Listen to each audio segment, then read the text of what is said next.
Hi guys, so magla-live withdrawal tayo dito sa Rich Farm or Farm 33. So naging Farm 33 na siya. So harvest muna ako guys. Farm33.com. So yan guys, as you can see no, nadadagdagan na yung ating income. So may 316 na po ako. Then i-withdraw na natin yan. So click lang natin yung available amount. Tapos yan. Po. So, 300 lang po yung aking i-withdraw ngayon. So, wait na lang po natin na mag-success sa aking Gcash. No? So, ayan guys, in progress na po siya. So, kahapon naka-withdraw din pala ako ng 500. So, ayan na nga guys, no. Sobrang bilis lang ng withdraw. Dumating na agad. Nag-success na yung ating 300 pesos na withdraw.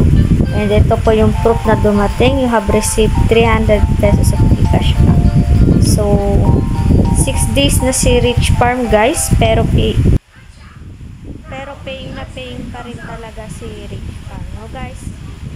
So, grabe si Rich Farm. So, 6 days na. And kung naalala nyo po yung Gold Farm or Lely Gold, yan. Marami pong content creator ang pumaldo doon.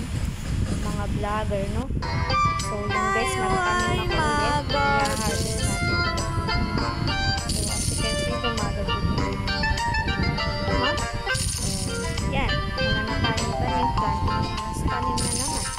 Tanim. Harvest. Withdraw. Tanim. Harvest. So, yun na yung gagawin. If you want to invest guys, ilalagay ko naman sa pinned comment section ko ang aking link. And again guys, 100 pesos lang po ang minimum deposit dito.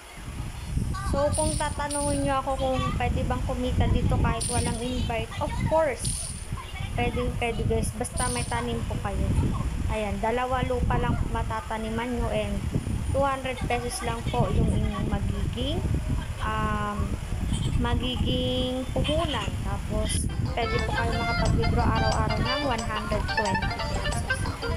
Palagoy nyo na lang ng palagoy. Guys, bye-bye! Love you!